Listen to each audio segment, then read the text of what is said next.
On the shores of the Sword Coast, Waterdeep spreads outward. The city is immense, and the buildings stacked upon each other, walled by a great stone structure, and guarded by the sentinels, enormous statues that tower over the buildings of that place, are all covered in a wet sheen of rain, as the sky once again is dark. High harvest tide has come and gone, and the weather is turning colder. Throughout the busy streets, the life of Waterdeep continues.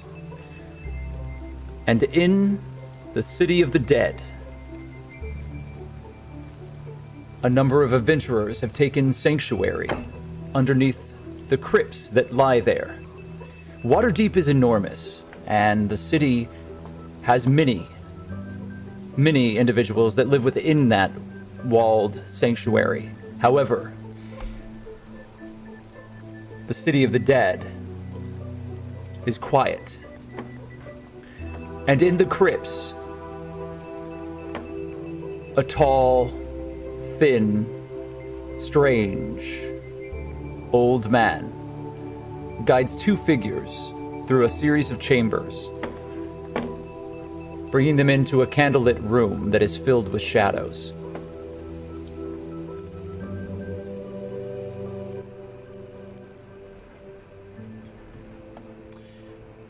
Hawk and Saray.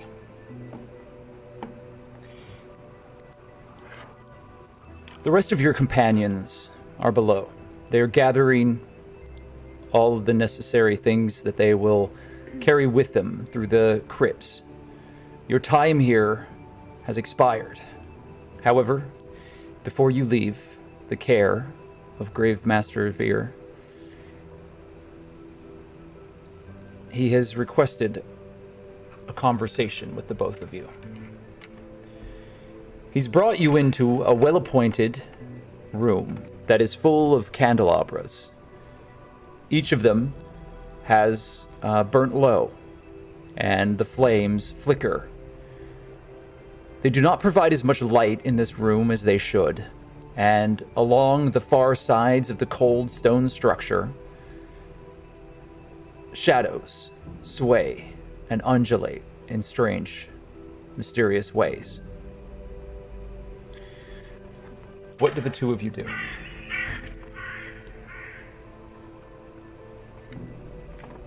I just kind of look sheepishly at Saray.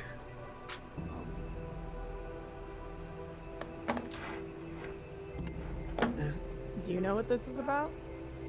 I mean, I have a general idea, but I don't want to jump to assumptions or anything. But I mean, I've been pretty open in the past about my associations with the Shadowfell, but I mean, you know, I just gesture again. Okay.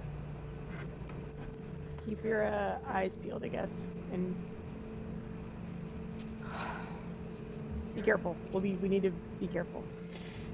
I trust your judgment on this because this is all still very new to me, if I'm going to be completely honest. And I don't want to jump to conclusions, but it seems like you have more experience with this type of magic.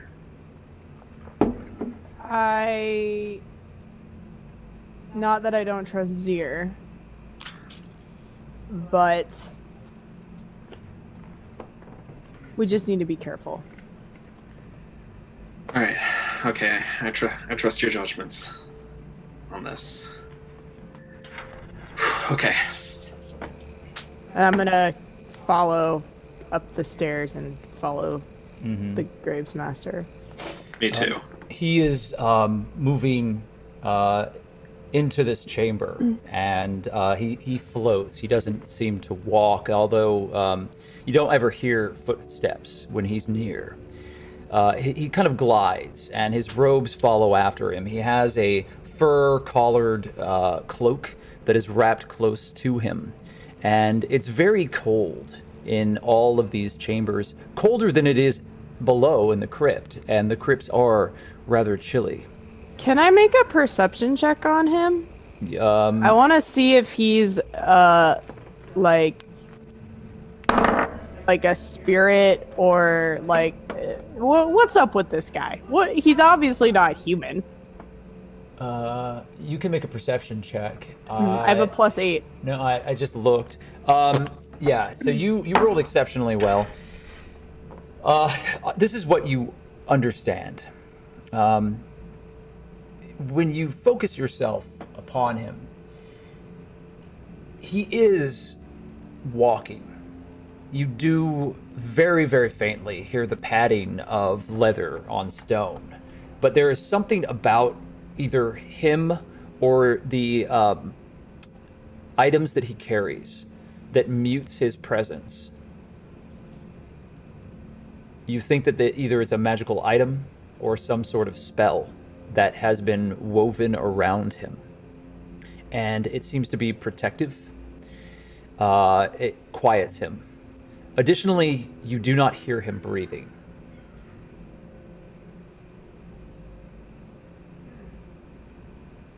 You hear Hawk breathing. You hear all of your companions breathing when you're near them. He doesn't seem to be breathing. Does he have a heartbeat? Well, you have excellent hearing, but not that excellent. Okay. Could I cast my divine sense? You could. Yeah, I'd like to do that to detect anything affected by the hollow spell or know the location of any celestial fiend or undead. Yeah, you do. And as you've cast the spell in the crypts before, I will tell you the same thing. You sense undead in this space, but you cannot pinpoint it. I don't like that at all. Neither do I. It's a general residue and aura of necrotic arcane energy. And you know that there are undead. You know there are disquiet spirits. You do not know where they are or where they specifically are emanating from, as the crypts themselves seem to have a kind of a cacophonous echo to them, as their relationship to the weave creates a sort of a strange reverberation through the senses of magic. It is most likely why you are also not able to be tracked by the grasping eye here.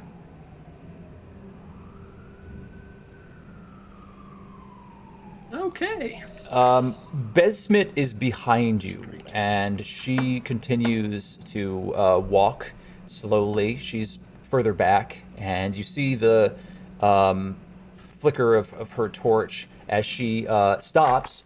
The two of you are standing in the doorway, and the Graves Master turns and looks to all of you. Zir turns. Please. Enter. Take seats. I mean you no harm. I'm gonna turn and glance at Hawk, and then glance back to Zir and enter and find a seat. I kind of timidly find a seat as well. Your companions have spoken with me in your absence, Master Hawk. Did they tell you? Yes, they told me you wanted to speak to me, that you had something important to tell me. I do. You once asked me of your patron, the Raven Queen. You asked me to lend you aid. Do you still wish it? Yes, absolutely. If this will help me in my fight, then yeah, I would love to know anything. What do you understand of the weave of magic? What does Hawk understand about the Weave of Magic? You can make an Arcana check. I would love to do that.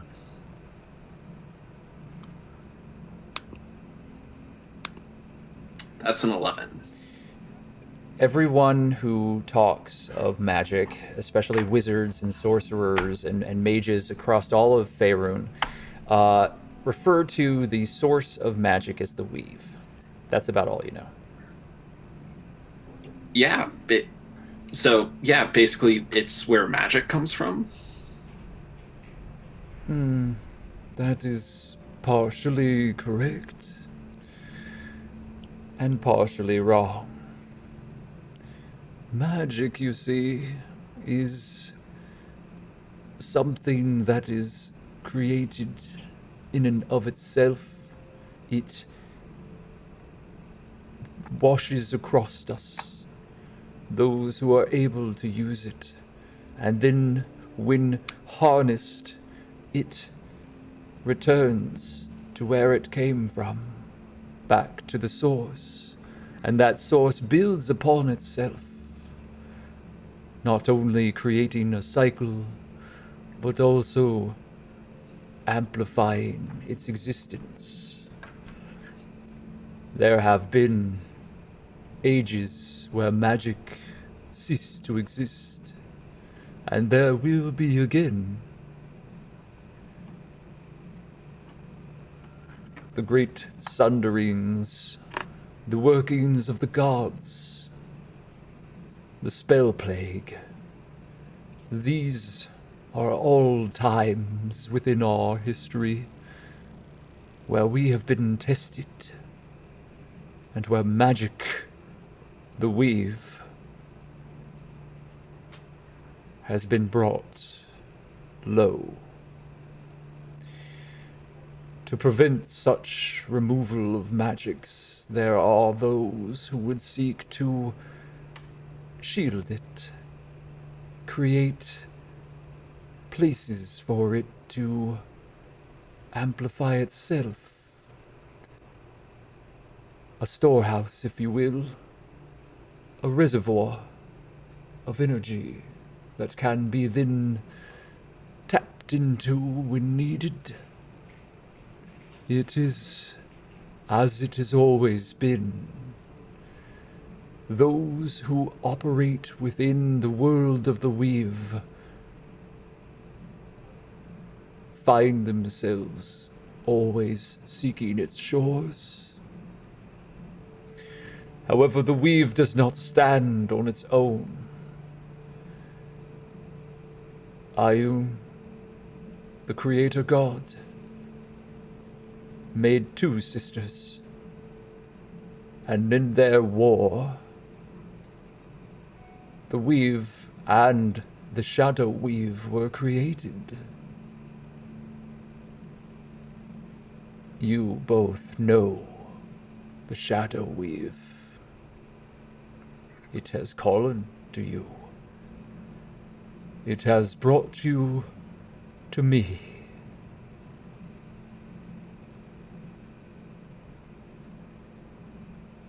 Do you know what I speak of?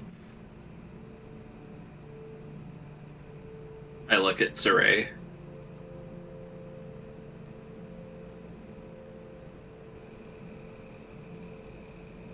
Yes. And do you resist it?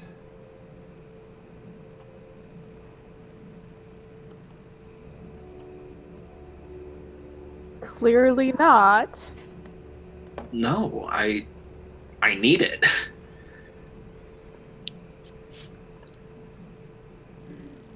What you know from your patron as the shadow is not hers and hers alone. You see, the Shadowfell does not belong to any one entity. It is a realm, a reservoir of such magics. And if drawn upon and focused, it can offer you both great power. I must now, for my own protection, see that you are escorted out of my care. My offer of sanctuary always stood until the point that you brought danger back to my door. That was the arrangement. Phineas Fiddle-Scratch's debt has been paid. However, I am no fool. You and the companions that you travel with are important. There is great power amongst all of you. So I would be remiss if I did not offer you aid in exchange for a new arrangement. He's sitting now, and the fire in the hearth is burning very low, and the shadows seem to be growing even more. The candles are very dim, and despite the flames that are peppered throughout this space, you're sitting with Gravemaster Zir in a almost pitch black, dark room. And just the flicker of his face and the flicker of your faces are really all that you see.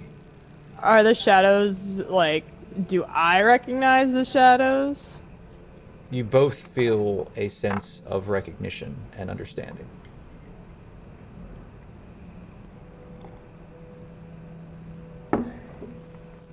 But the shadows aren't, like, familiar. There's not a manicore in the shadows. Okay. You don't. No.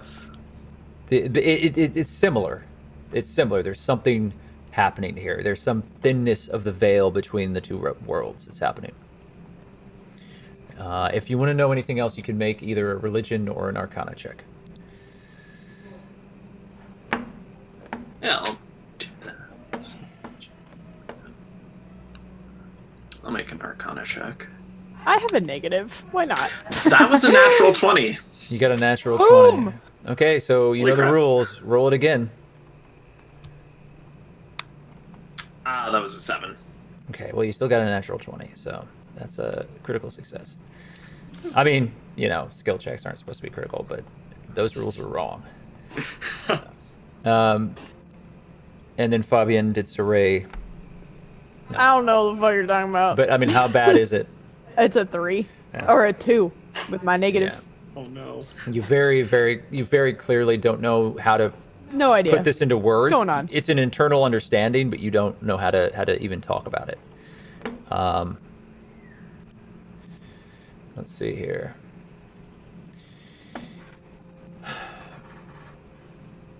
I will offer you what education I can. What illumination, and he kind of smiles at that word. What illumination is possible. In exchange, there is a book retrieved by your companion, Maglo. I would like to study it. Uh-oh. Can you tell us more about this book? He has it with him. It is here now. I sense it. It is known as the Book of the Black. They are the visions of a Netherese scholar written down hundreds of years ago. Algortha the Mad. Written atop the floating citadel known as Synod. It is of interest to me. Guessing it's not a book of children's fairy tales. You've never heard him laugh before, and you're brought to chill.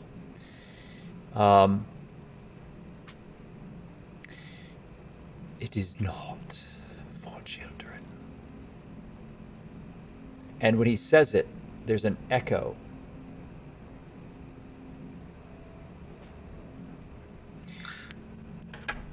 I'd like to make an insight check on him. By all means. I think I want to do that as well, if that's okay. Yeah.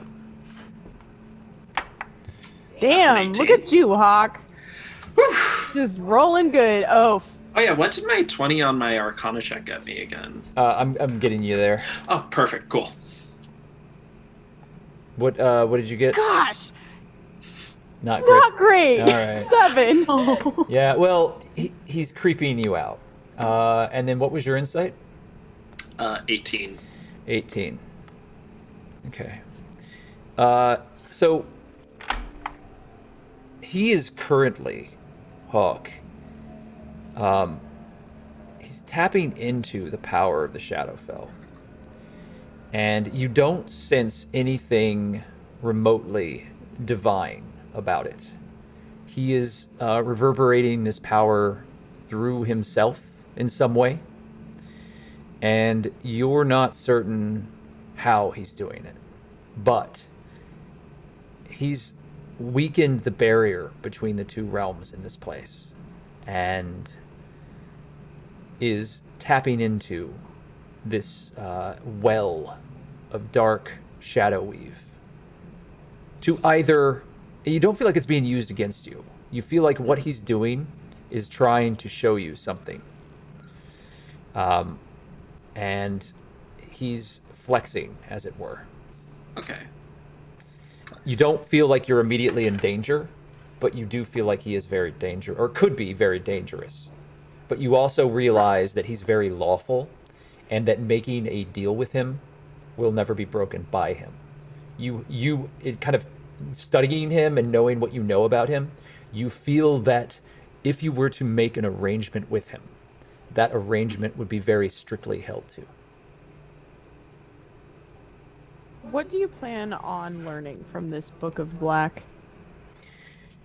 It holds many secrets, things that have been forgotten, knowledge. That is what I seek. The knowledge held there, speaks of powers and spells cast by the Netherese. The Netherese do not, as you know, walk amongst us. Their cities have crumbled, and the mages are no more. Rarely we find pockets of their great storehouse of power. These books hold the key to understanding what has been lost. So, not for anything but curiosity? What is it that you fear that I might do?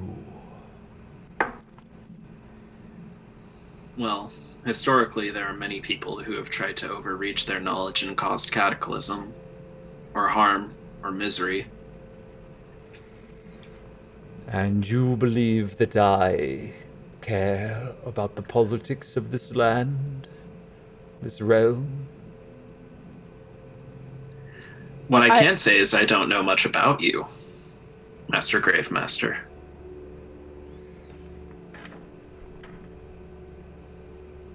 I have been here for very long. I have stood here in Waterdeep longer than most have lived.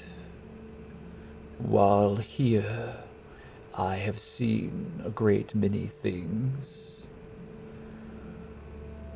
The destruction of so many lives. I usher them to their final rest, bring them to peace, and if necessary, find use for their disquiet souls. My business is not with the world above. It is with the dead. I serve death.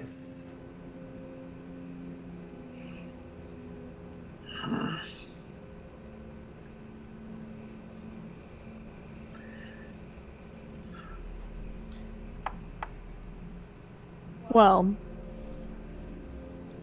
I'll see what I can do about this book, Master Gravemaster, but it's not gonna be easy. Nothing worth doing ever is. So what do we get in return for this? As I said, illumination. And he raises his hands up, and everything goes pitch black, and you can no longer see. And you feel shapes, cold wind moving around you. And when you can see again, it's a very, very faint glow. Saray, you immediately recognize this as the gray reverberation of the Shadowfell. And you are no longer in the crypts. You are in some duplicate of the stone walls that were around you, but they seem stacked on top of each other and covered in mist. And that mist wavers, and it separates, and you see a city off in the distance on jagged, rocky peaks. Above, a murder of raven circle overhead.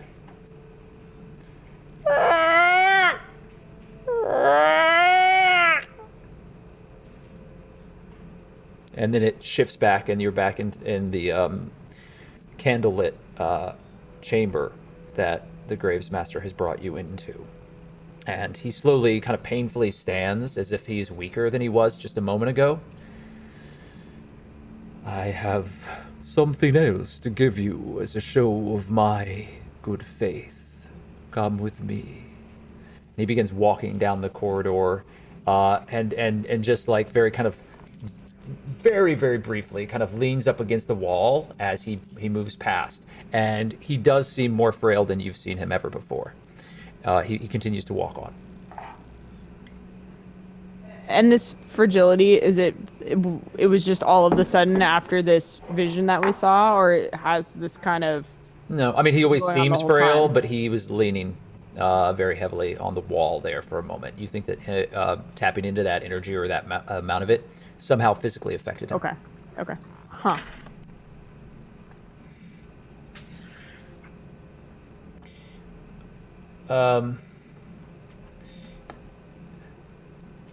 Having spoken to your companions, I know that they do not understand these things. Both of you dance amongst the shadows. You know what I know. You have felt the embrace. You understand. Whatever it takes, convince him to relinquish the book, and you will have my aid, and my aid is valuable. And he opens a door, and it's a very large, heavy oaken door, and it creaks open. And beyond that door is a chamber that Maglo and June have seen, but you have not. It is a circular stone chamber with these trenches inset into the floor, and they're almost in a ritual circle with a number of strange mechanical tables that are all shifted into an upright position with corpses strapped to them. And the corpses are draining bodily fluids into these trenches and throughout the chamber. And there's a heavy stench of old death here. And there are, as the door opens, the sconces all ignite as if on cue and begin to fill the room with, again, a very faint light, despite how bright they're burning. He walks into the chamber. Do you follow? I definitely cover my nose a little bit and then follow. I like glance at Hawk, glance back, follow in. You realize that Besmit is behind you. Her very stout, powerful form just kind of stands by the door after you enter. She's not being threatening, but you know that she is here to protect the Graves Master and watches you both very vigilantly. So you walk in, and the Graves Master stands in the center of the room and motions towards one of the bodies that is strapped to the table. And he very gingerly removes the sheet that is covering it. And you see underneath this white sheet that's just like peppered with red as if it's been bleeding, there is a figure. And that figure is a young-looking, either elf or half-elf with pink hair. And she is dead. And she is wearing kind of very well-made, a well-made jacket and pants and boots, very fancy. However, they have been soaked in blood, and you can see that her throat has been slashed and then stitched back up. It is my understanding, as you see, I have those who work for me as well, who see things. Although my aid does not show itself, the spirits tell me a great many things. They see things. And I have seen a ship of interest to you. The Siren's Call. You seek understanding, knowledge. You and your companions have investigated a crime that has taken place there. I have retrieved the corpse of one of the crew of the Siren's Call. And if you do what I ask, and if we are of an accord, then I will resurrect this unfortunate soul and allow them to share their knowledge with you.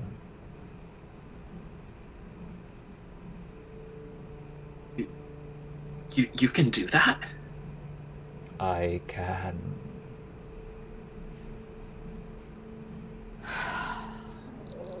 Okay. Can you? Yeah. No. Yeah. Yeah. We'll talk to Maglo. We'll try and. I mean, it's gonna take a lot for him to want to give something like that up. The guy has some trust issues. But What did June say about this guy? She hates him. This guy. This guy. It's This very guy. concerning. It's concerning to me that we're like so many sessions into talking to this dude, and I still don't know if we can't trust him. You know what I mean? Like, he hasn't done or said anything where I'm like, oh, fuck you, or oh, you're my friend. It's like constantly teeter-tottering. And I'm like, But dude, your vibe is off. your vibe Yeah, sucks. exactly You're right. not There's passing something the- about the vibes in there. like, he's not passing the vibe check, but he's not failing it either. So like, what do? The dude is getting a C+ on vibes every What? time. And it's, What's the D&D equivalent of a vibe check? Perception? yeah.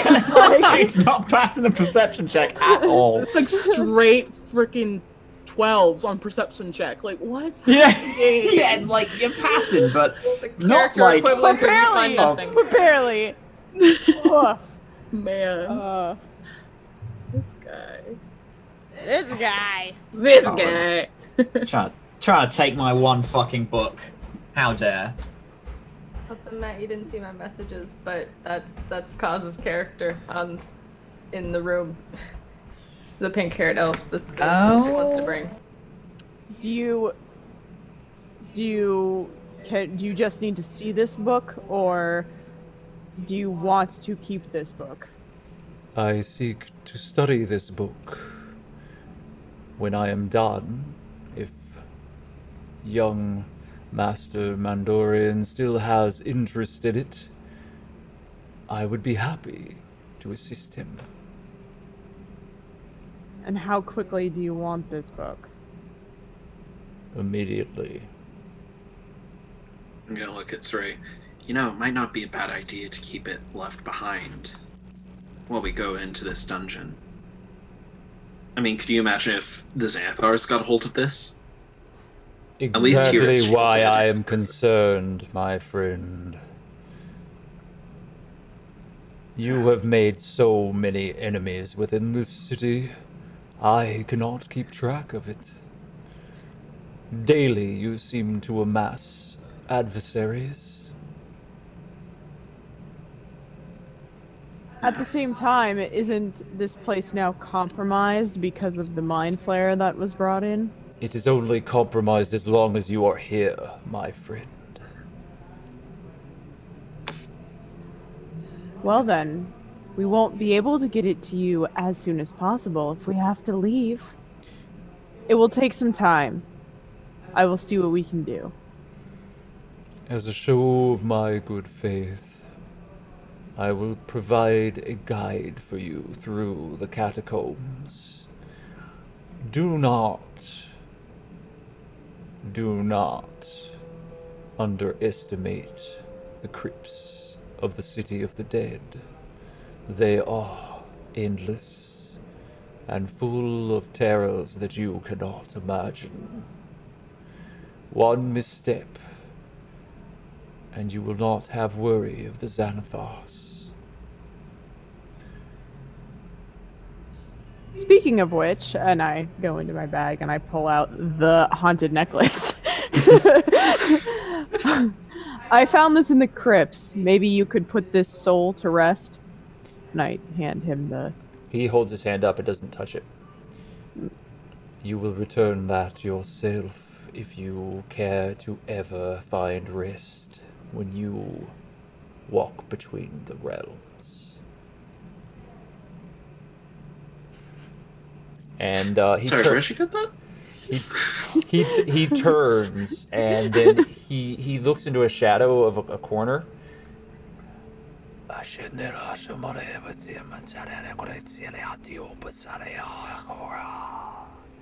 And there's this cold wash across the room. And something moves in a far corner. And a dead cat walks towards you. It is a black cat, but it is half rotted, and you see its ribs and its intestines dragging after it, and as it does so, like, some of the intestines fall out and it kind of shakes off the rest of it as if it were shaking water off its back, and flies kind of just shoot out around him. I love him. What is this poor thing? No. And it looks at you, it has, you see skull on one side of its face as it walks up to you, and then it sits right in front of you, Saray, and looks up at you.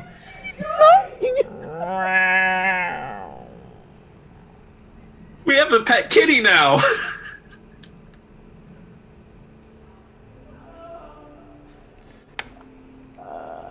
Your guide will show you. Do not stray far from the path.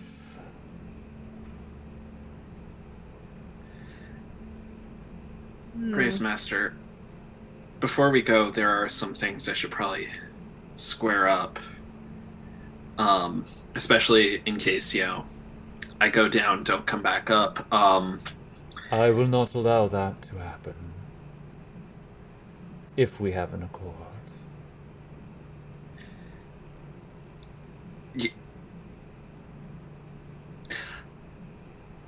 Right. Anyway, I've made oaths specifically that if anyone is wronged by my enemies, it reflects on me. And because your sanctuary was compromised, I do need to make some form of amends, whatever that might be, and whatever service I can provide. I'd like to offer that to you as my apology. Granted. And then I know that this is also an ask, but there were a group of other people that were failed because of my actions. We all know what happened at the inn. There was a child. Owl. The golden owl. Yes, the golden owl. Do you know if anybody survived at all? There was a child that worked there. Specifically. Do you know anything by chance? Do. Few survived, but those that did have found sanctuary elsewhere. You should be aware that the proprietors of that place were no ordinary tavern keep. They were once much like you and your allies. Oh. I got the feeling from at least Phineas, but... What do you know of Phineas Fiddlescratch? I presume I'll he's just- a harper. Oh. He is. But he's so much more than just a harper.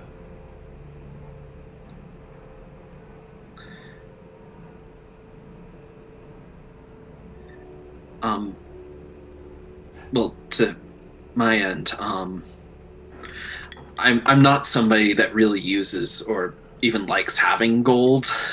So, is there some way I could Sorry, perhaps? I'm like, where are you going with this? Is it going on There in she is. There's Saray. There's Saray is back. I said the G word. Yeah.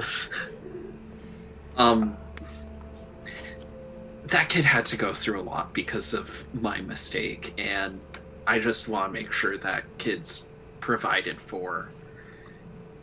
Is there a way that I could, through you, make sure that could happen?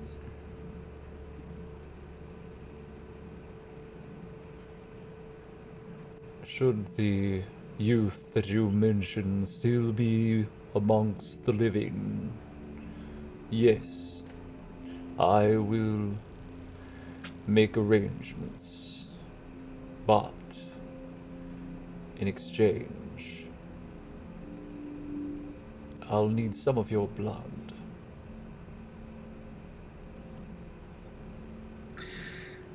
How much?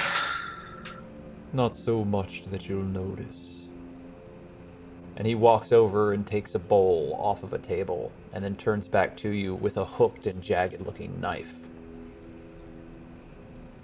Yeah, I was gonna give gold, but so just I take the knife and I run it across my palm. He stops you before you do that, and takes your arm, and looks at it, and then studies it for a good long moment, and then takes the hook blade, and then very precisely puts a rune on it, scratching it into your skin. It bleeds into the bowl, and then and as he casts, the wound heals, but is a scar. And you've got a on the base of your arm, you've got a scarification that's some sort of glyph. I will do what I can. And he takes this. It's a healthy amount of blood, but you didn't feel it really. It was strange. And he takes it and he puts it back onto the table.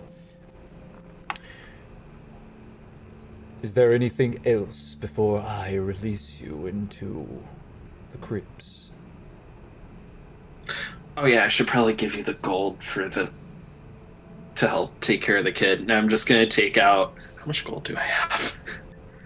I don't know how much gold you have. All the gold? I have 9,000 gold. I'm gonna give this kid a good solid 2,000 gold.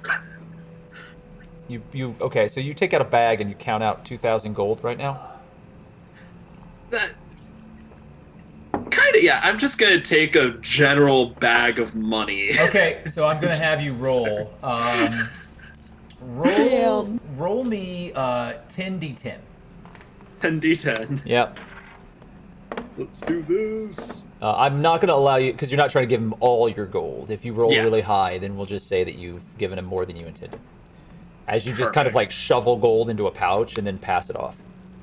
Otherwise, it would take an hour for you to deal with that. Yeah, that's 24 plus 28. It's a lot of gold. I mean, these are dragon marks, which are little hourglass pieces of coin. And yeah, they're heavy and it's kind of time consuming. So you pull out this whole pouch and you've got this big giant bag of metal. You look like Mr. Moneybags right now. Oh, I don't know what to do with all of this. All right, so you got how much? What was the total? I rolled a total of 52.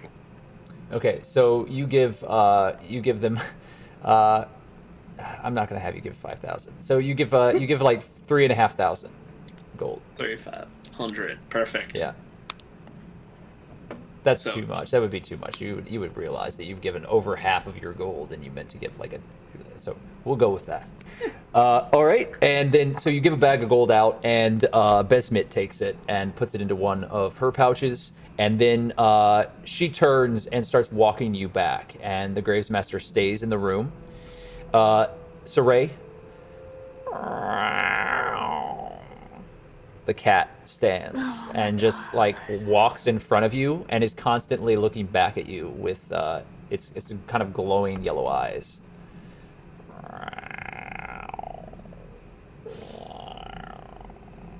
What should we name it? We're not gonna name the cat. Yeah, we're naming the cat. We have a zombie cat. If you do not walk into the underlayer of this crypt with a name for the cat, Doddle will immediately do it. So you better do it now. Otherwise, it's going to be Senor Poopy Pants or Jacques or something. We don't know. I like Jacques. Listen, No Captain offense, Farts Doddle. is No offense, going Doddle. to lead us into. Oh, none. That's a compliment, Listen, my friend. knowing the naming conventions, the fucking cat's gonna be called Maglo, and I'm gonna. No, Maglo the cat. The cat would definitely be Hawk. Catlo. All right, so yeah, let's. All right, so you're walking through this corridor, and again, the chambers of the Graves Master's manor are very, very serpentine. You're led back downstairs, and then through these kind of dusty but well-kept crypts into the stairwell. And Besmit takes the keys and unlocks the gate and opens it.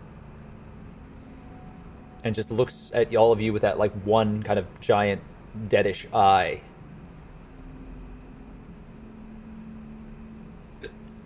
Thank you, Besman. Follow the cat.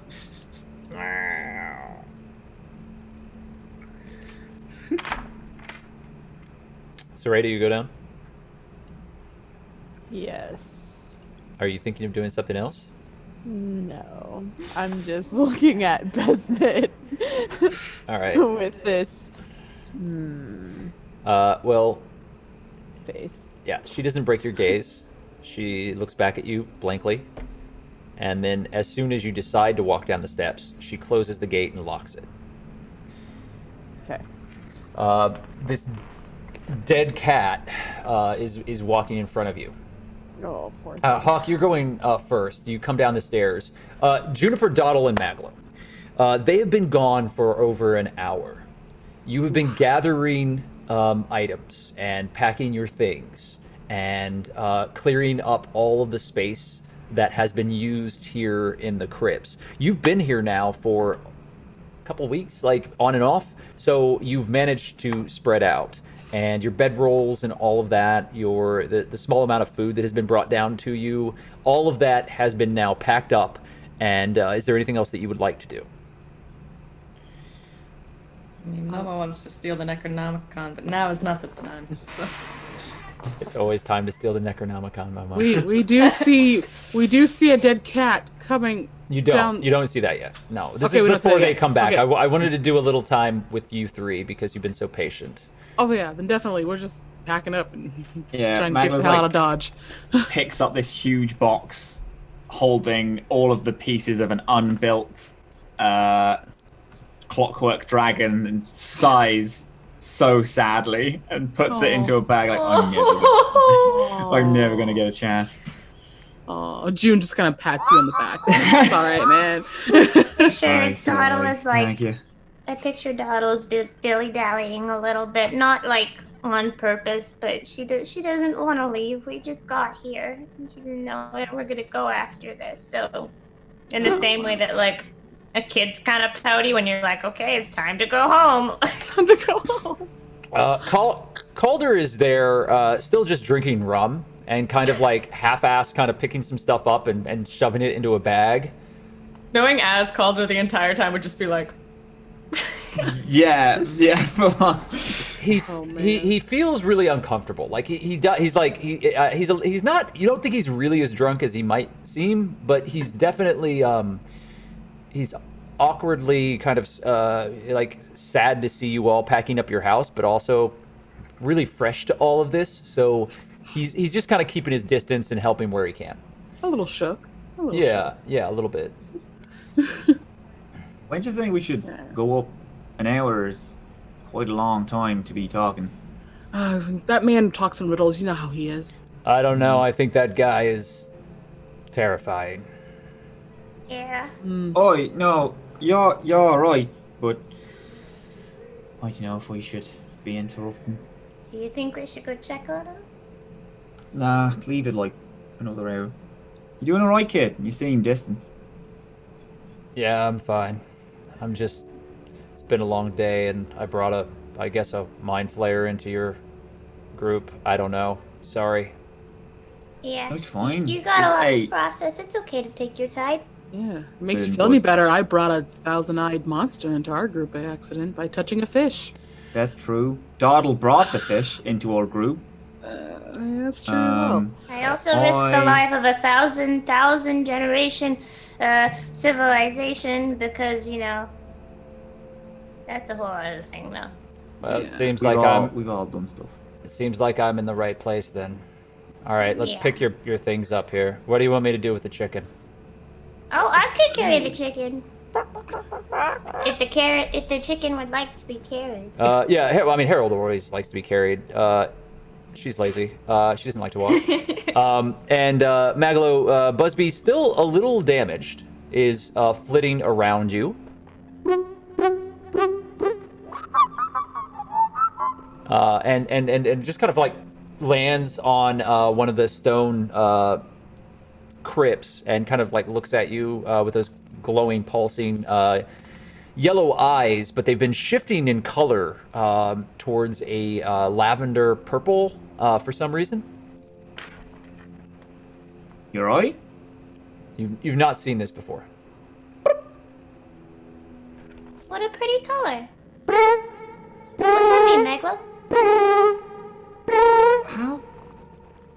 How are you doing that? Wait, you mean you don't know? He's been doing this for fucking weeks. Um, Just like, I ain't making any decisions about it. He's supposed to be just a normal, small automaton, but he just changes. Like, is now able to speak, he seems to be having rational thinking. What?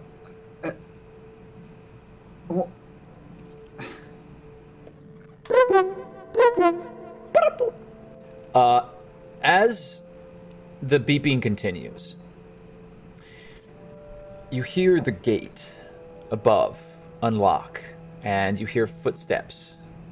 And the first thing that you see is Hawk, who is perhaps a little paler, which is hard to do, but whole. And then you see Saray, but in front of Saray, looks like there is a very shabby-looking cat. Oh. Oh, You have a don't chicken. touch it, Doddle. It's. Do you, Doddle, run to the cat and try to hug it? I do.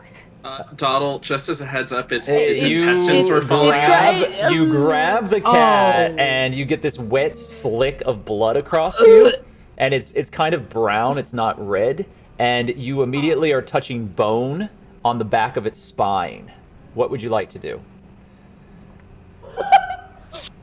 You're a very special cat. I'm gonna. Wait. Has this cat been named as of yet? I was gonna lean towards Susan, but Nightmare. What about Nightmare? I was gonna name him Chance because it seems to be he's gotten a second one. Oh. Put it down, 10. please, Doddle. Call it. But if we Hawk? named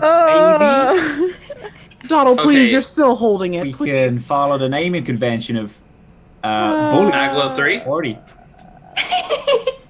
How about Bones? What about Bones? How about this? For the time being, we will just call him Cat until we decide on a name altogether. Oh, okay, wait. Are we naming this thing that we don't even know? yeah, we're gonna name the Is thing. this all- Maglo, you're gonna give us that book you grabbed earlier. We're gonna go through the, catacombs. It's fun. It's I fun. know we're in a That's what we're doing. hurry.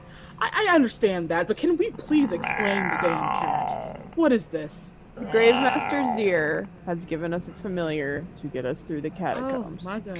Exactly. So then we can't keep the cat. I'm sure eventually the cat will go back to where it belongs. Okay, I then suppose that Doddle, makes maybe sense. don't name it because you're gonna get attached. I'm It'll be. already attached, Jim. Oh goodness. Oh no. I didn't even think about. I'm gonna be completely honest with you. I did not even register the fact that we were not gonna be keeping this cat.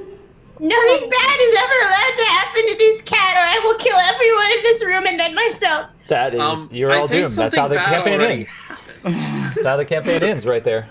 That's The end of the story is actually that. So there we go. so the Thank cat you. dies again. Thanks for watching Realms Apart. Bye. But yeah, Okay. there's also another little small, tiny, barely registerable thing that we could possibly do to get the Grave Master to help us further. Okay. And it's totally no big deal. Why do I think that we're not going to like whatever is going to come out of your mouth? Actually, I We think usually everybody go but with one of whatever us. better. But I have an argument for it with some very good points. June just kind of sits down and puts her face in her hands. So, Maglo, Maglo, we know Supposed to be about the leaving. book. Gravemaster We know about Zier knows that you have the book. He sensed it when it came in to the crypts.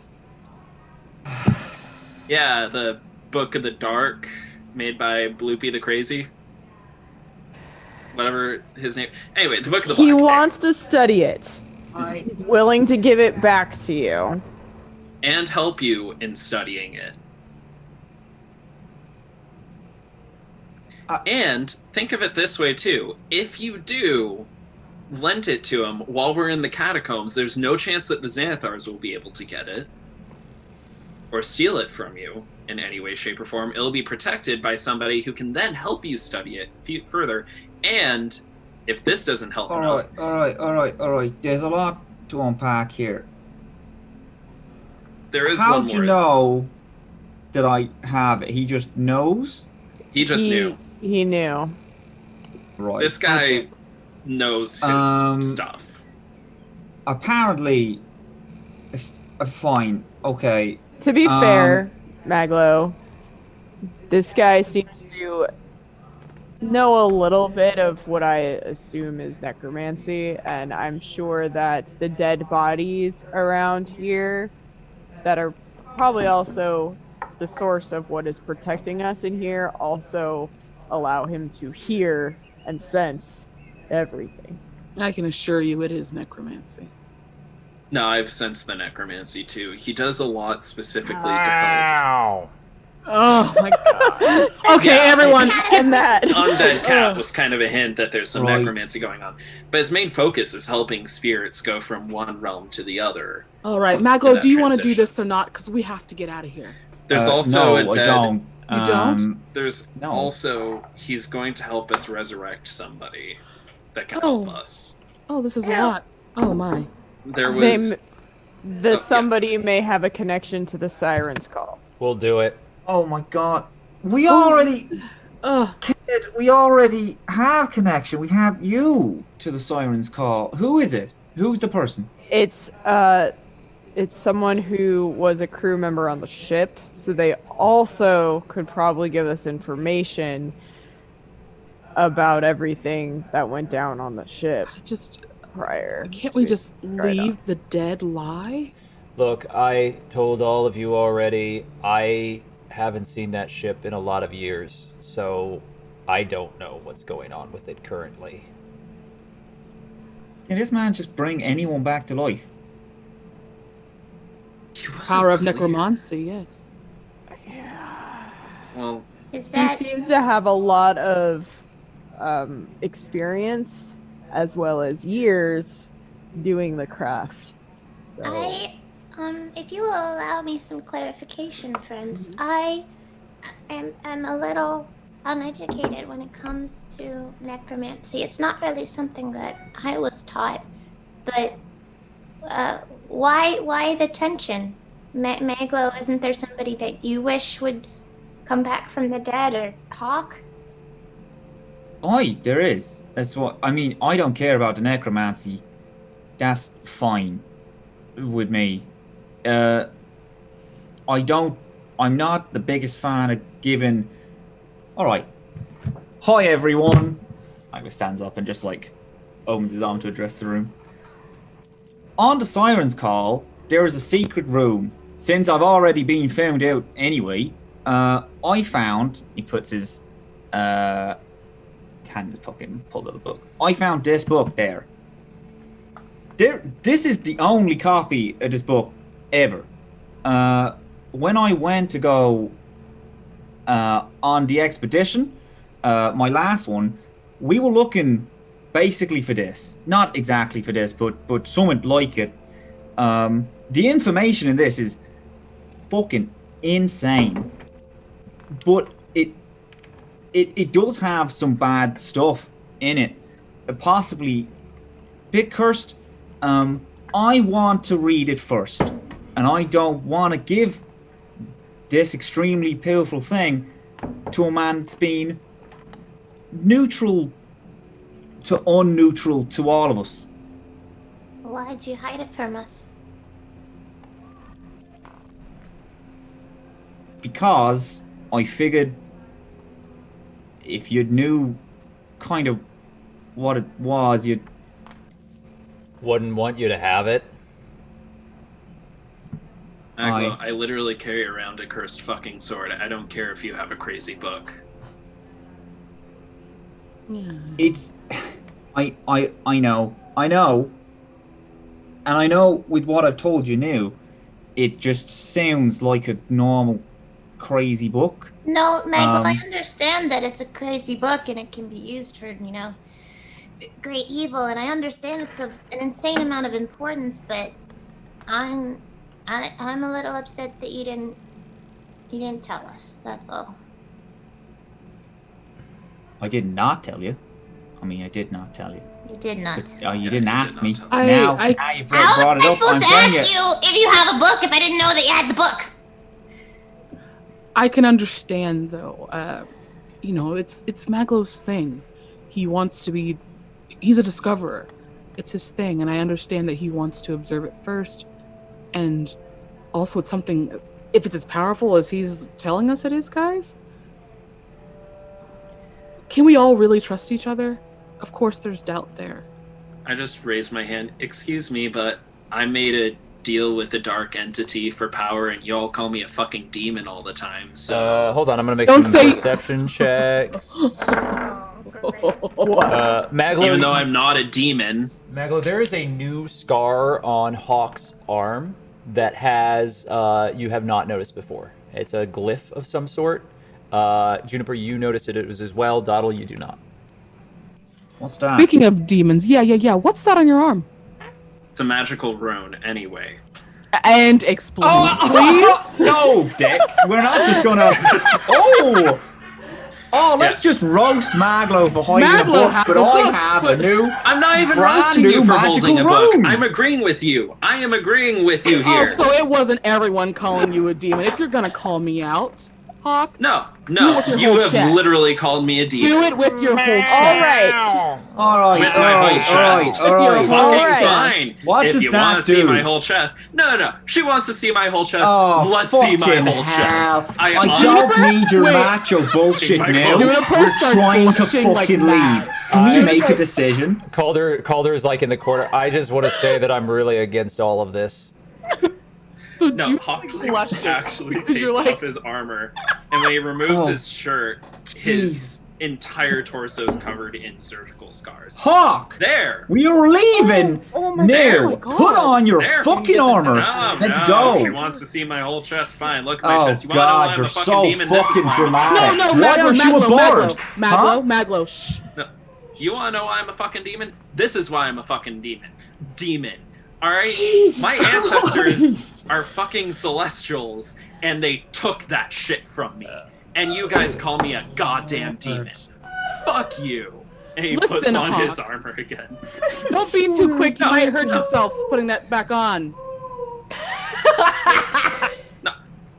Fuck you guys and the high horses you rode on. Um, Maglo, I support you having that book. In fact, I really want you to have that book, and I don't want the Xanthars to get it. So yeah, I figure if we put it in a really well-warded place, that where you actually will know where it is, you can come back and talk to the Graves Master, who has experience in this shit, and you might learn something new. What does the rune on your arm do? What does it do, Hawk?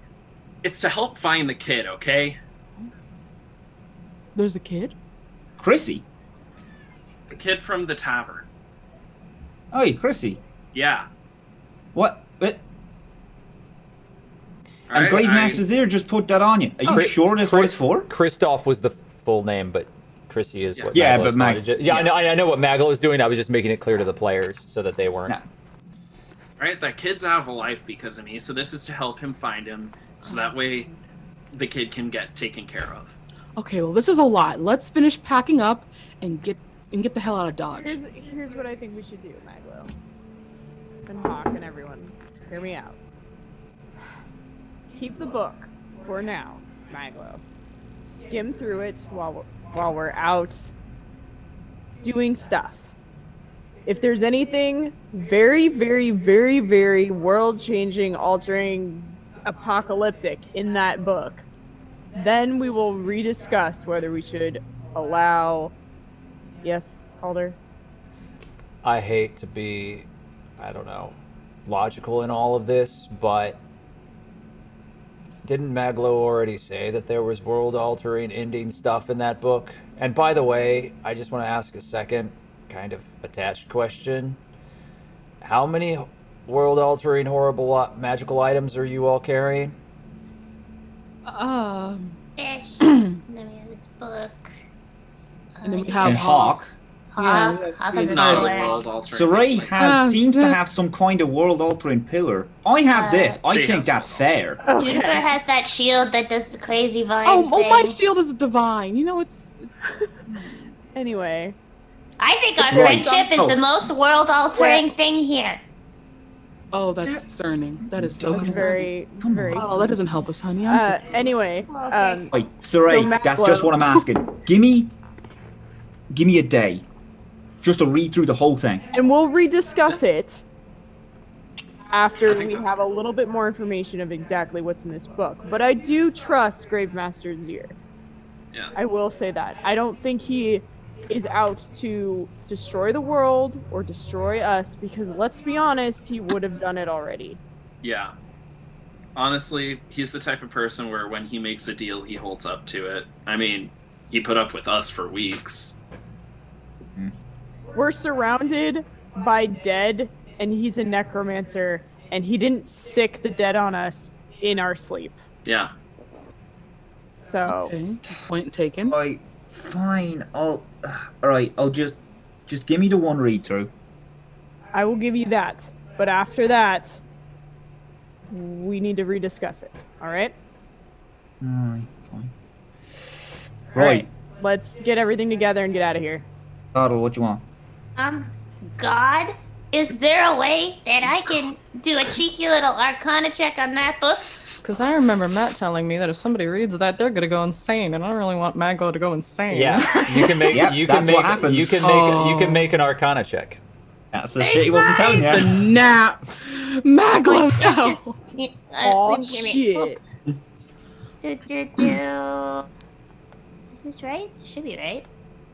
Boom. Oh, that's nice. Yeah. Fucking 8 hell. plus 8. What is your total, Momo? 28. Wait, no. 26. Yeah, that's pretty good.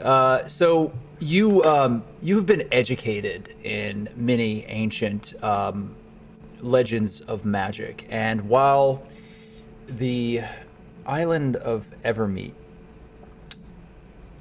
avoided too many conversations about human magics and what they have done to pervert the purity of the weave, there have been cautionary tales, and none are stronger than the tale of the Netherese, ancient mages that were taught originally by the elves.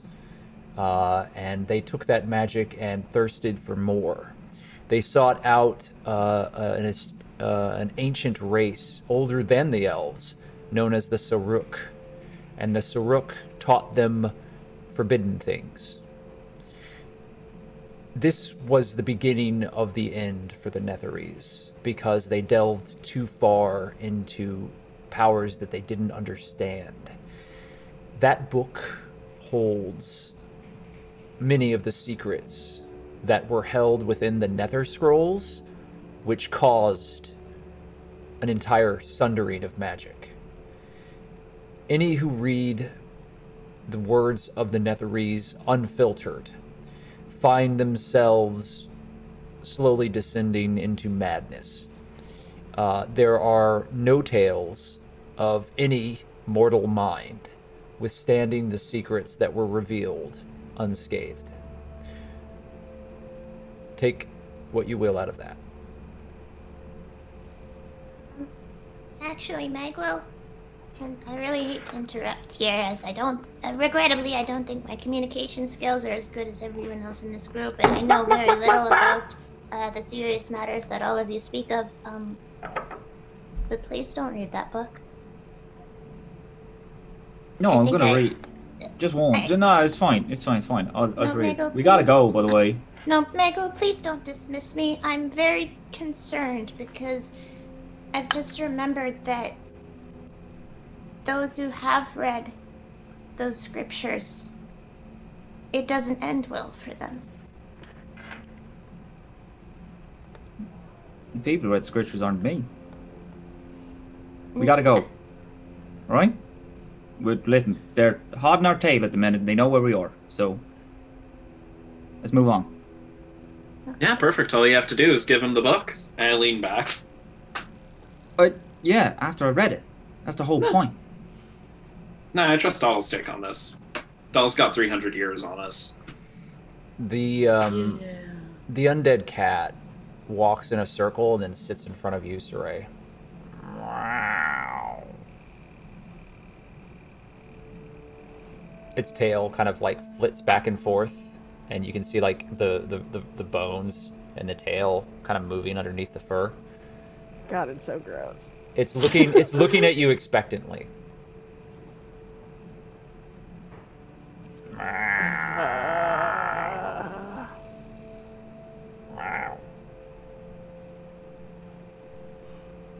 Gross. Should I roll perception? Do I understand what this cat is trying to do? That would be an animal handling check, my friend. Oh. Watch me fail this, baby! No, should I? This is Momo's bad at D&D question. Should I do a separate roll to find out if there's any like world-altering negative side effects if I set the book on fire? No, you don't need to make that roll. That book will not set on fire. You're sure of it. All right. You've been around enough magic tomes and grimoires to know that anything that has lasted more than 100 years has some sort of protective magic across it that would prevent it from being problematic or destroyed. Okay. Hey, Doddle, don't you have a spell that allows you to find out what the magical effects of a magic item are? Yeah, but it makes I have to stay put for like something like 20 minutes. Oh, I right. don't You know what? This is fucking pathetic. Magla's gonna walk up the stairs towards where Gravemaster's ear hides. Oh, yeah, you should just Hides? talk to Gravemaster. You mean his home? Yeah, you walk up Yeah. towards Where he hides, where he fucking silks. you with your fancy roof and walls. Some of us are just murder hobos who wander through the city aimlessly. Dreamed of living in a box in an alley. To a murder hobo. You walk up the stairs, and Besmet is standing there. Where's Gravemaster's ear?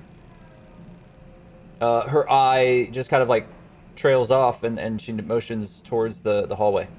Thank you. You walk right up to the gate, and it's locked. She looks at you, and she Can you open the turns. door? I want to speak to him. She walks away. I literally have the thing that he asked me to give him. She stops and turns and holds her hand out, and then she turns and walks back. And you wait there for a few minutes, and yeah, I know. Eventually, though, you see the light of her torch, and she and Gravemaster Azir approach, and he's kind of floating through the hallway towards you. And his very pale, gaunt form appears before you as the lights here seem to dim a little. I understand there is a complication to our arrangement. What am I going to get if I give you this book? As I told your friend, young Master Hawk, I will help you to understand the knowledge held within that book. As you well know, it is dangerous. Does that knowledge include raising people from the dead? Yes. So if I give you this, you're going to help me learn how to raise people from the dead. Without any gods getting involved. Just me. If this is a power that you seek, you need not resort to groveling at the feet of the gods for it. I will show you the way. Maglo hands him the book. So you pull the book out, and did you have it wrapped in anything, or was it just as you had found it? After it fell out originally, Maglo would have like maybe wrapped it up in like a small amount of parchment, but nothing really aside from that. Okay, so yeah, you pull it out and you pass it through the bars, and he takes it from you, and it's a massive tome. It's like this, it's a big heavy book, and it's just reeks of ancient parchment and age. There's this immense, just tense, silent moment as soon as it leaves your hand, Maglo, and as you're looking upon the Graves Master, it confuses you for a moment, but there's this ghost of a smile across his face, and you've never seen that before. You didn't think that his face was capable of making that sort of expression. It's not comforting, but it's also not. You can make an insight check if you want, but I'm going to give you this much of it. It's not sinister, or well, it's not. It's not intended to convey any sort of danger to you. It's supposed to make lesser men go mad, so wouldn't read it till I get back. Assure you, I am aware of the dangers and have been preparing for a very, very long time. I will give you what you want. Hopefully we will come to a greater understanding, Master Mandorian. It's Inquisitor now, actually. As you wish, Inquisitor. And he floats down the hallway away from you with a book. That was the right decision. Yeah, you're having that conversation with yourself as you walk back down the steps. And Saray, even though you don't see what's going on with Maglo, as soon as the book is handed off, the undead cat stands up and then walks over to the crypt entryway into the tunnels, and then sits there looking expectantly at you. Ow.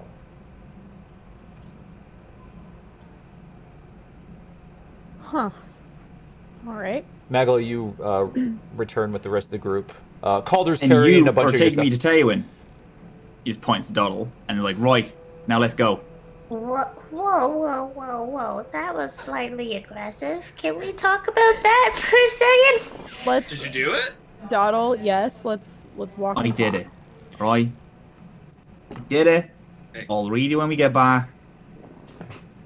Thank you, Slap him on the Maglo. shoulder. Let's just go, can we? Thank you, Maglo. Yes, Yes, let's do it. Let's go, please. Let's walk and talk. Let's go. Okay. Okay, June's zooming out of there.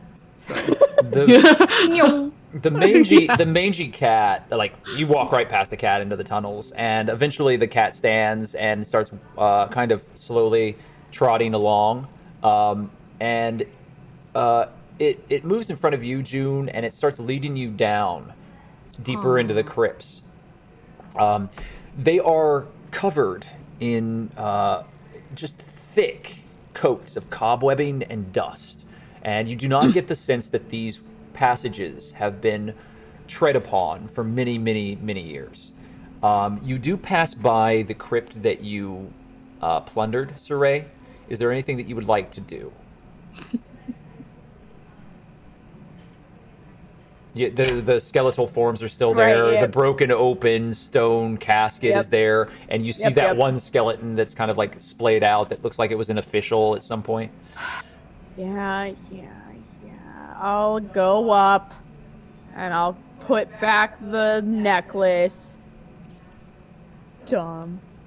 Did you steal from a dead person? No. Oh, come on. Oh, come on. If I stole it, I would still have it.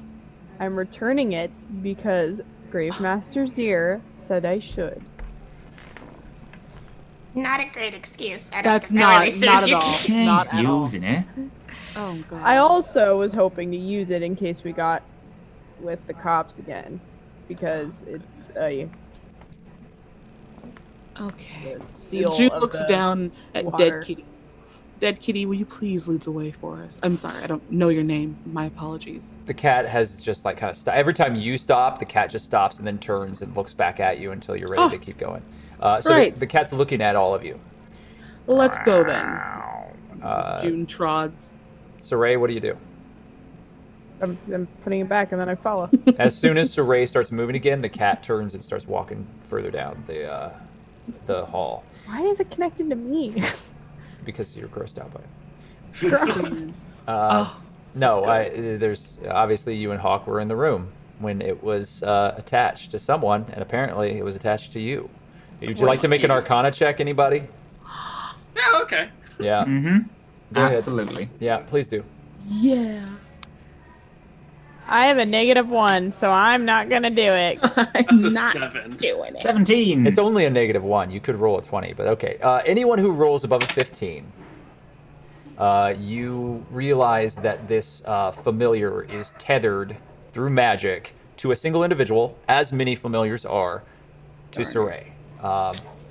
And it does not seem to care that Saray has a distaste for it. It just is doing its job, which is to lead you forward. It makes perfect sense to those of you who understand magic because either Hawk or Saray were in the room when it was summoned, and so therefore for it to do what it is meant to do, it would be attached to an individual. Apparently Saray is that individual. I hate cats. That's also the thing about Hey. cats, is they sense that, and they use it against you. It's true, that's why I love them. Okay. All right. You know what? Captain Farts likes you, okay? And that's why I'm naming him now. He's Captain Farts. Anyway. Farts out his guts as well. Okay, anyways, let's... The cat does not seem to care what you call it. Continues down the long corridors. Poor thing. And I need everyone to roll a d20. As time passes, you are in these tunnels for a number of days. Days! Please. Whoa. Oh. I got a 4 and we're in there for days? Now is not the time.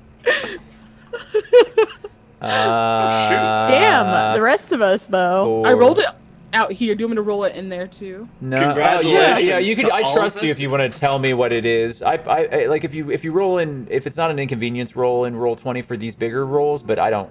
I trust you all, so it's whatever you Okay, want. it's a 13. It's not like great or bad. Yeah. So everybody's fine with the exception of Doddle.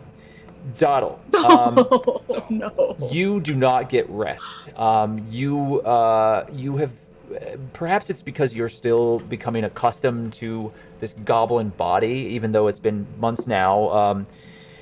Can I say for narrative purposes that Maglo pointing at me and saying you're gonna take me to Teowin kind of stuck with me a bit? Yeah, sure. I mean, that makes perfect sense. It unnerved you, and you're starting to wonder if you're actually safe here in this group. But you are paranoid, and you are tired, as you've not been able to rest well.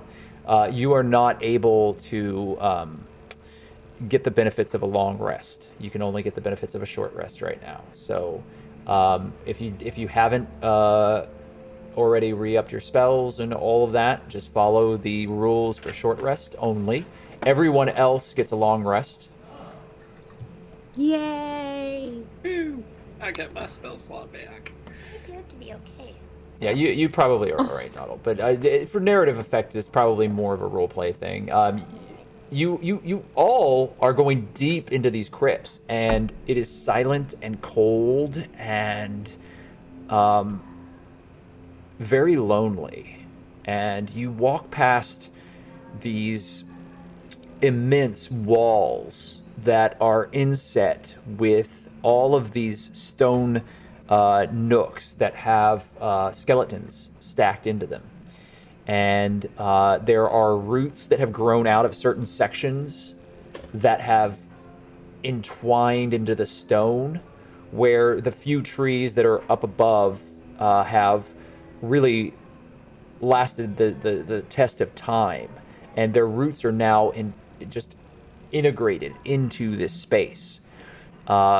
June, you actually take some comfort from that, but these trees are not healthy, and you sense their struggle to survive and their pain in this place. They are grasping onto life desperately, and it's more of a striving for life, certainly not a flourishing celebration of life. It's very dark, and only the light that you bring with you is available, unless you have dark vision, and I know some of you do. However, does the group decide to use a torch or magical light? Yeah, I'm gonna cast the light cantrip. Oh, thank goodness. This will change this next decision. So on the day that they're getting a bit more in, Maglo has like a bunch of his usual gears out and like, right, if we're going in and this is dark, I'm going to make myself some dark vision glasses. So what are we doing here? You do. Yeah, you know that if you do that and they're casting light, that it's going to counteract it. Can if I am in front of the light that they cast, can my dark vision still work, or? You have to be over 20 feet away from them at all times. Okay, so then it's possible, but you're just going to be really scouting ahead. Yeah, that's what I'm gonna do then. If they're gonna cast light, I'm gonna scout ahead. You have traveled through these crypts now for countless hours.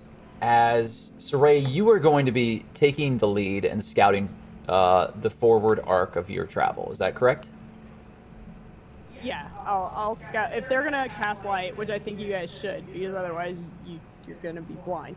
I'll scout ahead just enough so my dark vision still kicks in. And so, do we want me to make the goggles, or do you want me to just leave it? Because what if the light goes down for some reason, and we're just kind of trapped in the dark? No, do we not want like an actual torch? Let me confirm. Want two sources? Let me confirm a couple things with you first of all. That I believe that Dottle and Hawk both have night or dark vision naturally, I believe. And Juniper and Maglo, you're the only two that do not naturally have dark vision. However, if you use dark vision, remember that you do not see colors, and that you are limited. It's only shades, right? Yeah, you're limited in some other ways as to how that vision functions. It's not perfect sight. Only light is going to provide that for you if you want to be able to see things in a more complete way. Oh, but snap. I have the. Oh yeah. So who here has the ability to make light happen? I do. I hold up my hand and I go, oh, and I cast light if I make that noise. What I also dork. do. So, I tell you what, Doddle, do you want the boots? Does anyone else want the boots? I was just playing with the cat. She's like, huh? Do you want the boots? Do you want the boots? The ones that can like move you back? Oh, I feel like those might be more suited for somebody else because I kept forgetting I had them on last time. It's alright. I think I'll be fine down here. What are? Yeah, what are, I what already are- have the armor. What are the boots? The boots?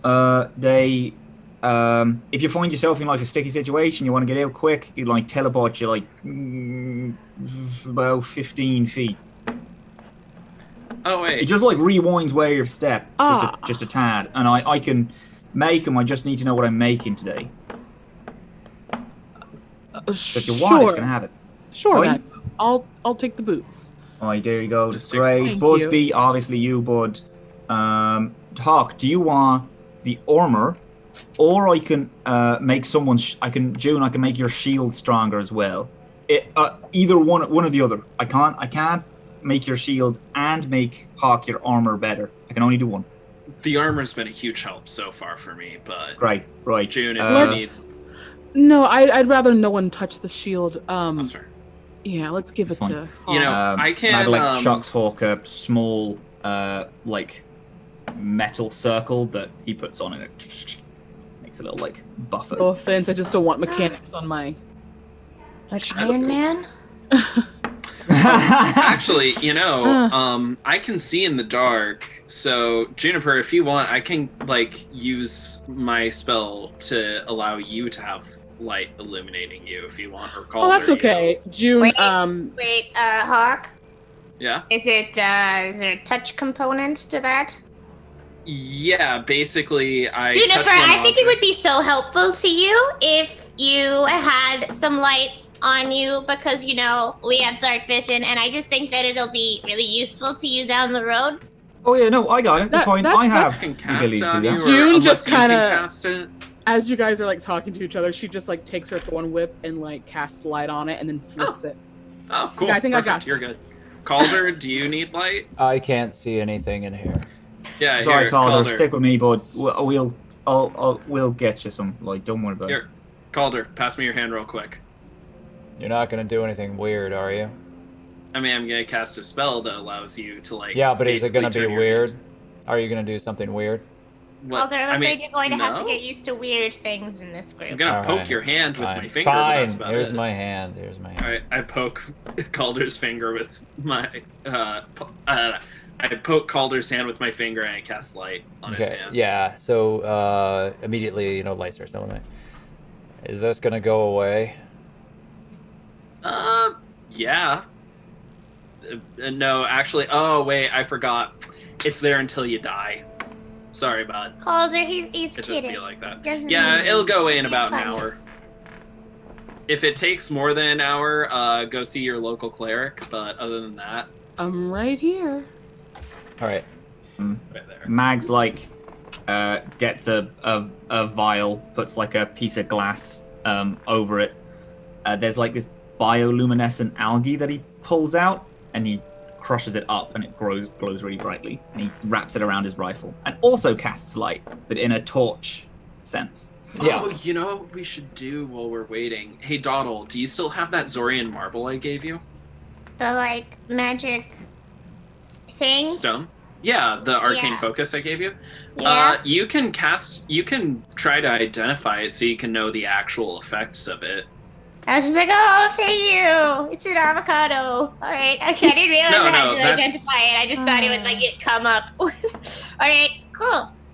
Maybe not now, because we Alright. got stuff to do, but maybe when we, find a place where we can settle down for a bit, I'll cast. I'm only saying because we're being chased by things whose kind of MO is Yeah. to mentally and do the whole mental incursion thing. That is so true. You are so smart, Hawk. Okay, detect magic is what I want, or identify?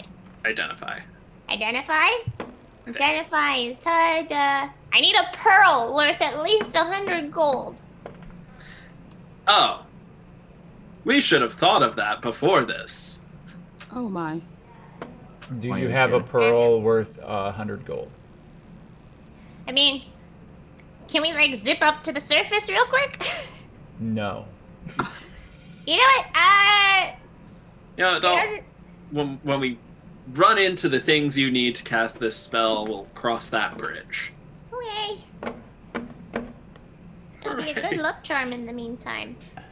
Okay, so everyone now has arranged themselves so that they can see, and you've been moving through these corridors now for some time. I need, since Saray is scouting ahead, I need Saray to make a number of. Go ahead and make 5 sleight of hand checks. Sleight of hand? Yes, please. 5? 5? Yeah. Oh man. Yep. Yeah, So okay. 11, 30, 20. What's your third? 16, 13, and a 14.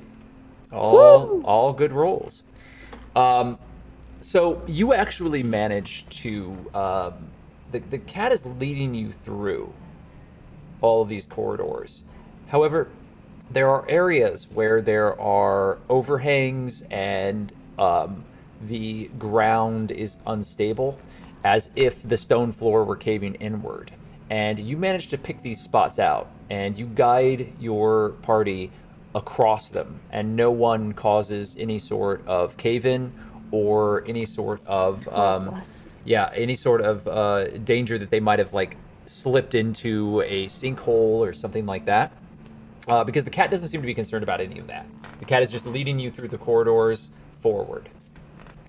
And when the days kind of start to end, the cat stops at a decent space and just kind of waits and lets you decide what you want to do. But when you camp, do you have a routine that you and the rest of the group stays with? May I actually Yes, think I have the alarm spell, and if I have that, yes, I do. you do.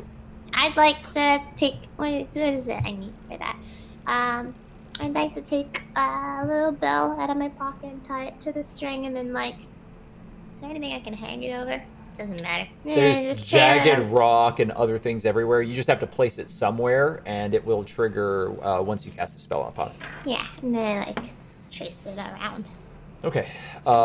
So you have a circle around you and the rest of the group. Is that all that you do when you rest? And do you all sleep at the same time? I just kind of need to know what your routine is. Same time. We should take turns. I was sleeping. gonna say. Yeah. Yeah. I can rest for 4 hours and be full, so I'll take the first watch of June, do you want to take a watch together? That'd be nice. Let's do that. All right, Maglo, you and I can take a watch then. Older, do you want to take a watch with us? Yeah, I'll do whatever you need. So I like him. the three. I'm just riding this fast and loose because as is it with us, and I assume that this is how they would kind of handle some of this. It's but very Yeah. good. Oh, I Yeah. love it. You're doing Yeah. the voice perfect. Pretty Yeah, good. honestly, it's surprising. Nox has very good impressions of all the other characters. Like in TPK, it's spot on sometimes Oh my with God. like what a character would say, how they would say it, their accent, like We have no choice but to stand, is what you're saying. Oh yeah. yeah. So the three of you are taking watches. Is that correct?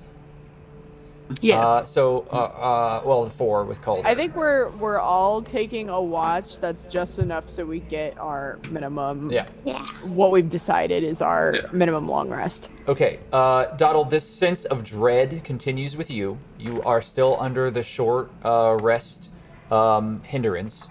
However, I also wanted to talk to June real quick. we'll do a little role play here in a minute. I just want to get the mechanical part of this out of the way, and then you can all narrate how you handle this period of time. And so, what I need everybody to do who's taking a watch is to roll a d100.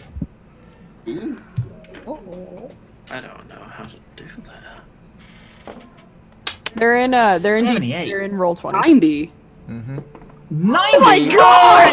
Oh my Oh god. my god, you're kidding. No, and she was the only one that was me. on watch alone.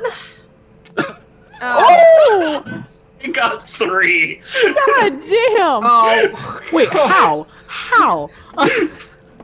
jeez. All right.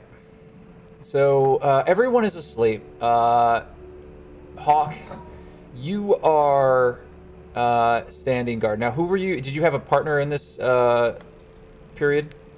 Maglo. Magla. Okay, so we'll come back to you. Doddle, you and June are on watch. Jeez. If there's anything that you would like to roleplay, you may now do so. Everyone else is either resting or meditating. The cat does not sleep and just sits there motionlessly, staring at Saray. like to mention Hawk has a God. deviated septum, so you can hear the snore. He makes a very disturbing sound when he sleeps. Oh God! Someone Good please shut to him up. know. Good to know. So it's like that. Can let's have Hawk, or I'm sorry, June and Dottle make insight rolls, please. Oh. 12. 8. Okay.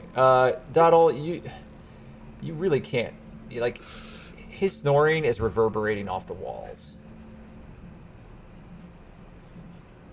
That's it. That's all I got. Okay. If I had a pillow, I would just gently. Anyways. All right. June, Yes. I had a question. All You right. seem very calm and collected, and I think you communicate your points quite vividly and with a sense of gentleness to them as well. You're very charismatic, is what I'm trying to say. I'm supposed to protect my people, and I'm supposed to lead them, and do you remember when Maglo just pointed at me and said, "You will take me to Teowin"? What am I supposed to do? What kind of leader just, lets that happen? What do you want to do? What's the first thing you want to do? I just want to keep my people safe. And I want them to trust me. Would Maglo's being there break that trust? I mean, probably. We don't take to outsiders very well. But what should I say to Maglo? That's something I can control in this minute. Dottle, I think in order to be a good leader, you do have to do what's good for your people. And if that is leaving Maglo in the dust, no matter how much it hurts, as far as finding Teowin, then that might just have to be what you have to do. Although, I will put in your ear that you never know really what your people are going to do, since you've never seen it happen. So I'll leave that to you. I think do what's best for your people. However, if it is as great of a place as you've said, then perhaps they won't react the way you think they will. That's where I will leave you.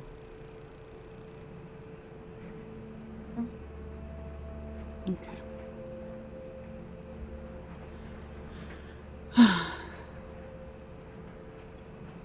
So, do you want to shut Hawk up? Do you like Hawk?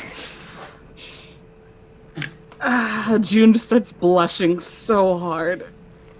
I don't know what you're talking about, Dottle. You could like be like, I always just think he's handsome, but I don't know if I like him, or like I need a little more time to process my feelings, or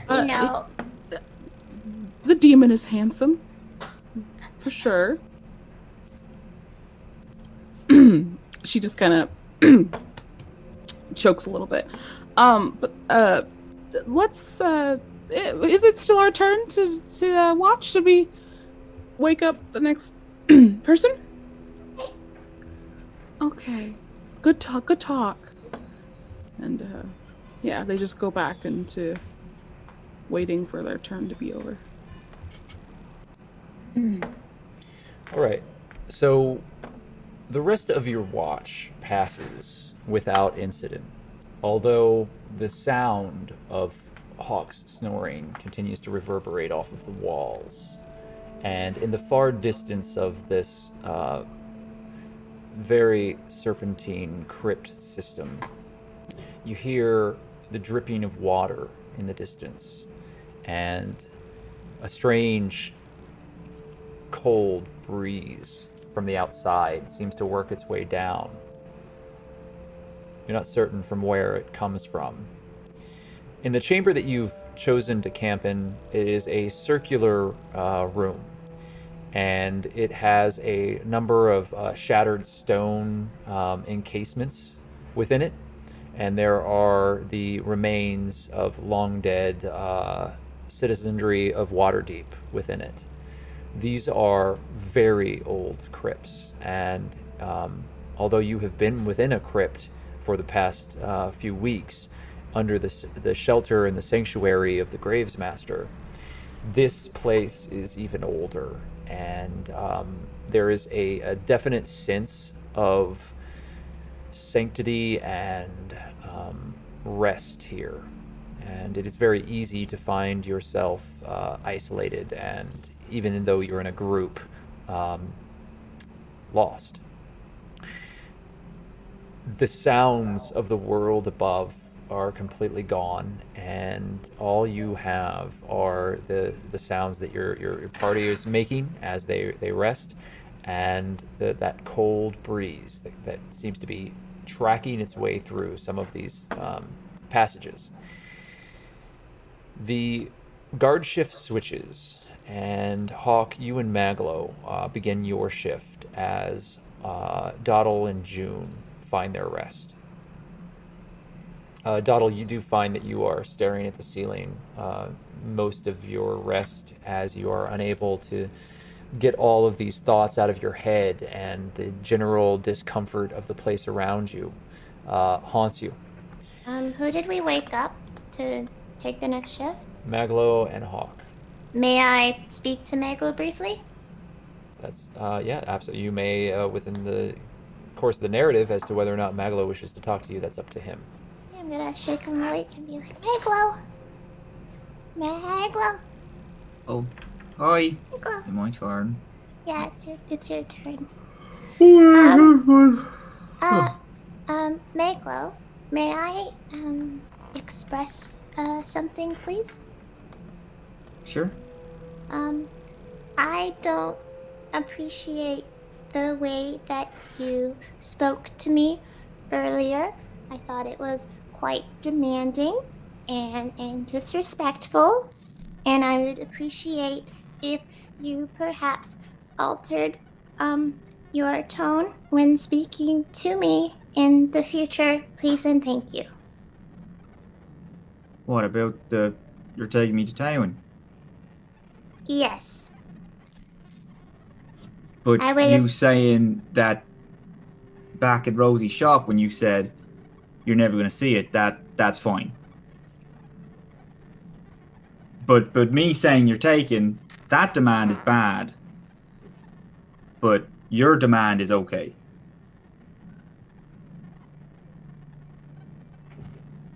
Gotcha. I'm just gonna look at June. Yeah. I'm June gonna is definitely like listening. She's like perched up a little.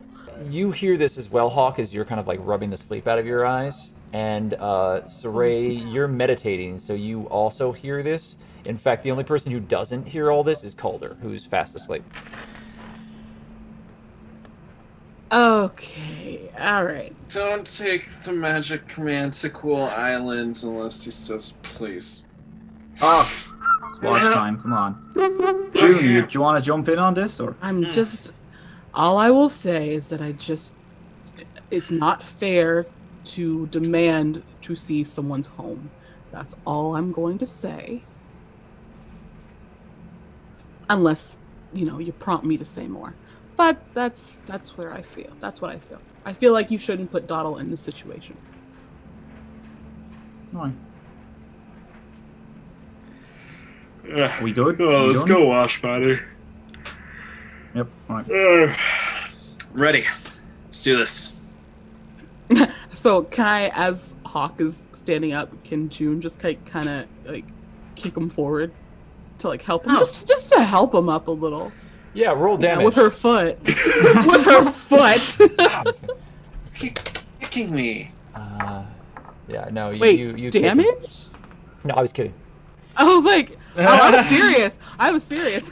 I was like, are you sure? Nothing like a good morning fist fight.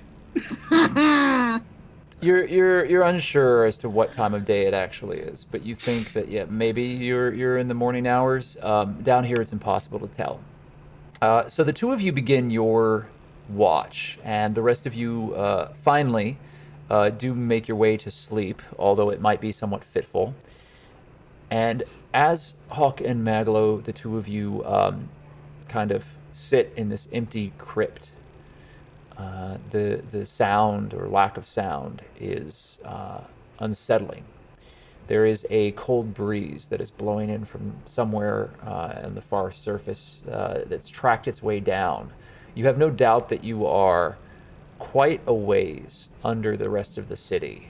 However, you have no real way of understanding your positioning within Waterdeep. What do the two of you do in the hours that you are taking your shift? Take a swig out of my water flask and pass it over to him. I'm alright, So- thank you, buddy. Yeah, Doddle, real quick. Alright. Since I that can't anything- sleep, does that mean I can eavesdrop? Yeah.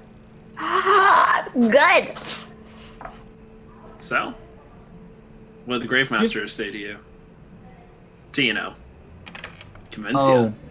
right. He's gonna help me just with some research about bringing people back and stuff. Like, back from...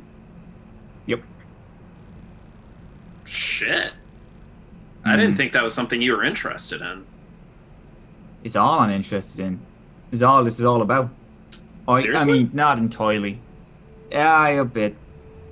Willow and I, well, I say Willow and I, it's kind of past Dune, but I fucking hate how short our life is. It's tiny. It's like insignificant. What elves live like what 600 years? We live 70. Well, Sometimes you live shorter. 70. Oh, Yeah. oh, 'Cause I'm not 'cause human. the- Yeah. yeah. What's your I don't know. lifespan? I don't know. There's like, I don't know. My people are kind of weird because, I don't know. I've never really felt a part of one place. Like, we don't have, you don't go to a country that's filled with Asimir or like, go to the city where we all live. It's just every once in a while, one of us is more. In fact, it's really weird that both me and my sister were this, In it, like, I'm not drawing the comparison to other things, but like tieflings or have something to do with like a bloodline. There's some demonic entity somewhere down the line. Are you the same? But the opposite. Like, so like, yeah. is So, like your mum or dad like an angel? Is like your grandpappy or someone? that's the thing. I don't know where my ancestry is from, really. Like, I mean, it could be. I think my dad's my dad, but he might not be, or that might. Like, I don't know, really, to be honest. Did you grow up in a church? You're a paladin, right? You used to be before everything Yeah. happened, did you? Well, no, I still am. Just I serve a different god, but Mm. yeah, no, I grew up in Neverwinter, like this small town outside of it, and then Oh shit! That's why you. Oh right, yeah. That's why you're Yeah. asking. When I was part of the army, what Yeah. part? Like gosh. the main city or just outside? Just outside. My Hmm. family owned an apple orchard in this small village, but yeah, no, when they found out, they just kind of sent me and my sister off. So, When they found out, what about you being Yeah, I mean, most kids don't sprout wings and start flying around. So your parents just sent you away? Kinda, yeah. I mean, you're born of the Celestials. They serve the gods, so, Right. it's what we had to do, I guess. But yeah, no, I grew up in a monastery outside Baldur's Gate, or in Baldur's Gate, in the upper city. Hell, that's a long ship away. Yeah, yeah. Also, I don't know if you've ever been, but Baldur's Gate is. Not really. I stopped off like a week when we were on leave. Yeah. One of my old squad was like part of Baldur's Gate, so we went for like a week. God, I fucking hate that city. Yeah, let me tell you this: it's a great place to live if you're really rich. Oh yeah, Yeah. I can imagine. Yeah, and I'll let that lie. But anyway, you're looking to learn resurrection. Oh, like so my mom, pa, my mom's dad, they all were trying to find a way just to like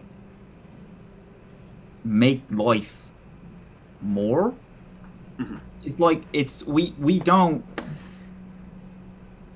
Elves have cracked onto something that I don't know, but if it's genetic, we can probably change it in some way, or I don't know. It's kind of started like Willow and I. We wanted to live for longer. You can't see the world. Yeah. Think get in the way, but if you live for like 600 years, you can see it. You can experience stuff, and just by the simple act of traveling around and seeing the world, you can get smarter and you can adopt more cultures. And it's a thing that humans are fucking terrible at. And I mean, orcs are the same. Half orcs live like 30 years, and you have tieflings and stuff. Nobody really lives very long. We were looking for a secret originally. That secret led us to you know the Netheries. They're like a group of mages. Yeah, they used to be like that old. Grave Master Zerfildus, and they're mages that learn things that they should never have learned, and sundered the weave and made magic stop working and all of that. They lived in these floating cities, like huge floating castles, and they destroyed themselves because they're fucking idiots. But Willow, me, a little group, we got together with like old friends of ours and like mercenaries and stuff.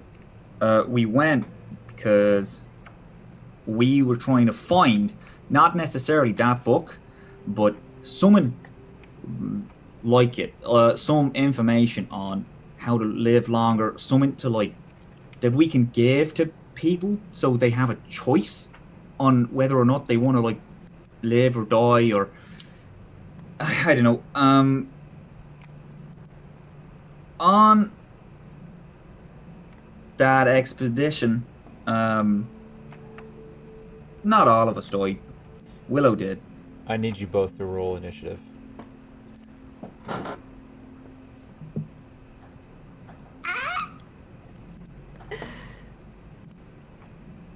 Oh.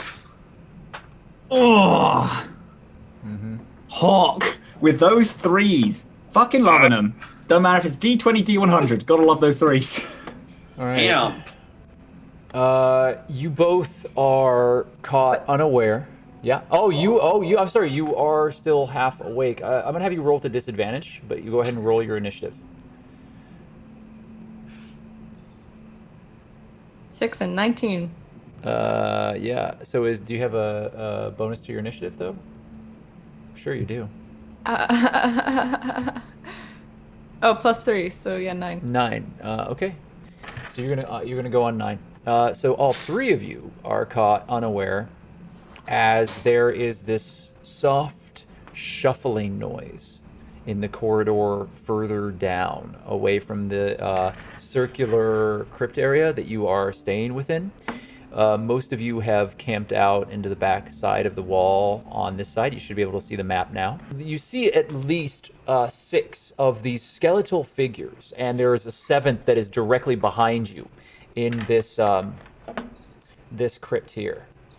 So this sarcophagus has been pushed open, and there is this very desiccated looking skeleton with strands of this dark gray and brown sinew that's just barely holding it together. Its jaw kind of cracks open, and it reaches kind of a feeble hand out towards you, Hawk.